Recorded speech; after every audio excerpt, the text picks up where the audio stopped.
मेरे लिए जगह बनाना मुश्किल था। मैं किसी को नहीं जानती थी। निर्देशक चिल्लाते थे और फिल्मों से निकाल देते थे। नेपोटिज्म और बॉलीवुड साथ साथ चलते हैं। लेकिन मैंने इस सच्चाई को स्वीकारा कि मुझे इन सब चीजों से डरना नहीं है। I have never wanted to grow up and be like someone else. Thank you. I always wanted to grow up and be Priyanka Chopra. Priyanka Chopra आज बॉलीवुड की टॉप हीरोइनों में शुमार है।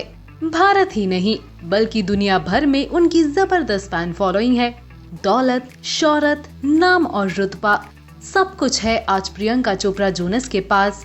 लेकिन एक वक्त था जब प्रियंका बहुत ही बुरे दौर से गुजर रही थी और उन्हें फिल्मों तक से निकाल दिया जाता था। स्ट्रगल। जब उन्होंने फिल्म इंडस्ट्री में कदम रखा था तो उनका कोई गॉडफादर नहीं था और उन्हें किसी का सपोर्ट भी नहीं मिला था। एक फैशन मैगजीन को दिए इंटरव्यू में उन्होंने पूरी आपबीती सुनाई। अपने स्ट्रगलिंग डेज को याद करते हुए प्रियंका ने कहा, ना तो मुझे कुछ पता था और ना ही मैं किसी को जानती थी। फिल्म निर्देशक मुझ पर चिल्लाते थे। कभी मुझे फिल्मों में ले लिया जाता था और फिर फिल्मों से निकाल भी दिया जाता था। लेकिन मैंने खुद पर विश्वास करना सीखा। मैंने सीखा कि असफल होने के बाद आप जो करते हैं वही आपको सफल बनाता है। एक दौर था जब प्रियंका ने जिंदगी की परेशानियों से तंग आकर सुसाइड का फैसला ले लिया था।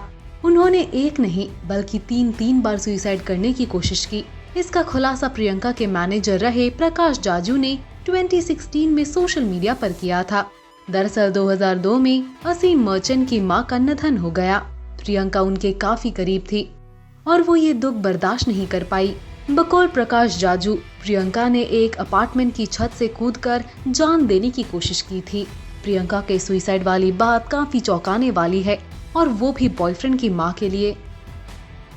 अगर प्रियंका की बात करें तो उससे कैसे रिलेट करेंगे? वो प्रियंका ने भी काफी संघर्ष किया अपनी लाइफ में, क्योंकि आप भी बरेली से आई। मैंने उसी का जवाब अभी दिया था कि वो एक चीज़ है जिससे मैं बहुत रिलेट करती हूँ। नॉट इतना भी नहीं कि छोटे शहर की बात हुई, बट जनरली एक आउटसाइडर हो आप किसी फील्ड में और मतलब मेरी की संघर्ष से तो कंपैरिजन नहीं कर सकती मैं। लेकिन आई थिंक हम सब की ज़िंदगी में जब भी संघर्ष आया है या प्रॉब्लम्स आई हैं, उसको जब भी हमने छोटे स्तर पे या बड़े स्तर पे ओवरकम किया होगा, that is the story of every fight. Career growth.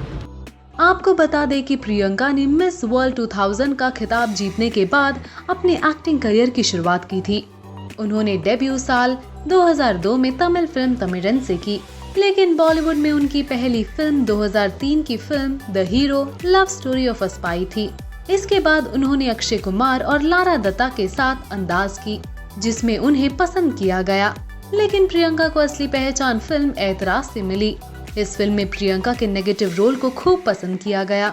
लेकिन साल 2008 में फिल्म फैशन से प्रियंका के करियर में गजब का टर्न मिला। फिल्म फैशन के लिए उन्हें बेस्ट एक्ट्रेस का नेशनल फिल्म अवार्ड मिला। Global icon. प्रियंका ने अमेरिकन थ्रिलर सीरीज क्वांटिको से अंतर्राष्ट्रीय स्तर पर पहचान बनाई। उन्होंने बेवॉच और इज़न्ट इट रोमांटिक जैसी हॉलीवुड फिल्में भी की। इंटरनेशनल म्यूजिक एल्बम्स में बतौर सिंगर भी प्रियंका ने खूब नाम कमाया। I definitely would like to reach a point where I leave a legacy behind for my children, for my country. I want to have a footprint across the world which shows the world that what we stand for as talent, what we stand for as the Indian film industry.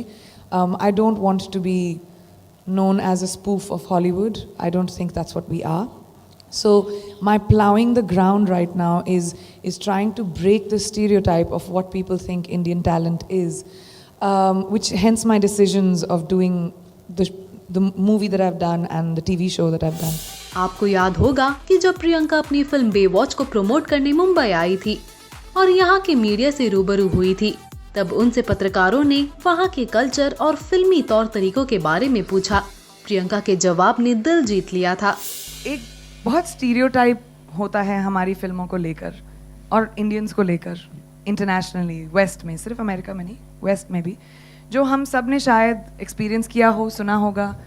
कि क्या हमारे roads पे elephants चलते हैं कि नहीं, हम लोग इंग्लिश अच्छे से कैसे बोलते हैं, थिंग्स लाइक दैट, कि ऑल आर फिल्म्स, हमारी फिल्में just random breakout into song and dance होती हैं, सडनली डांसर कहाँ से आ जाते हैं. So there is a lack of understanding. So what is conscious from my end is whenever I walk onto a set, I want them to know that I'm an actor who knows my job. I want them, I want people to never question कि mark पे कैसे खड़ा होना था. मुझे अपना काम बहुत अच्छी तरह आता है और वो मुझे हिंदी फिल्म इंडस्ट्री ने सिखाया है. So in that way, if I do good work and people work with me, then the representation of everything that I have learned by the Hindi film industry and the directors that I have worked with, तो वो correct होता है. तो वो I try and do right. I try to play characters, जैसे Alex Victoria से बहुत अलग होगी, just like I have done in my Hindi films as well. And second of all, I think I always try and explain to people कि हमारा जो culture होता है ना, हमको गाना बजाना तो बचपन से ही होता है. बच्चा पैदा होता है तो हम डांस करते हैं, बर्थडे होता है हम डांस करते हैं, अगर अभी म्यूजिक बजाते तभी भी हम लोग डांस कर लेंगे, आप लोग भी और मैं भी. तो हमारी कहानियाँ जो होती हैं, they are told by music. That is a way of telling a story. Instead of a scene we have a song. And so I try and explain to people that it's a cultural difference. But besides that, I think it's really cool that now that people have gotten to know me, जो मेरे show को भी देखते हैं, उन्होंने कितनी सारी मेरी हिंदी फिल्में देखी हैं, and people write to me and talk to me about the first time they've watched Bajirao Mastani or Barfi, and it's really so much fun for me to have that sort of cultural exchange. Nepotism पर खुलकर बोली थी Priyanka Chopra. New York में किसी summit के दौरान प्रियंका ने कहा था, नेपोटिज्म और बॉलीवुड साथ साथ चलते हैं, लेकिन पिछले कुछ सालों में ऐसे कलाकार आए हैं जो इसे तोड़ने में सफल रहे हैं. उन कलाकारों ने अपनी अलग पहचान बनाई है, जो मैं भी करने की कोशिश कर रही हूँ. रिसर्च के दौरान नेपोटिज्म को लेकर प्रियंका ने ये भी बताया कि बॉलीवुड के बड़े प्रोडक्शन हाउस के साथ काम करना मुश्किल होता है. अगर आप किसी फिल्मी परिवार से ताल्लुक रखते हैं, तब ये मुश्किल आसान हो जाती है. ये मिस वर्ल्ड का खिताब जीतने के बाद बॉलीवुड का सफर थोड़ा आसान जरूर था, लेकिन करियर की शुरुआत में कुछ दिक्कतों का सामना मुझे भी करना पड़ा.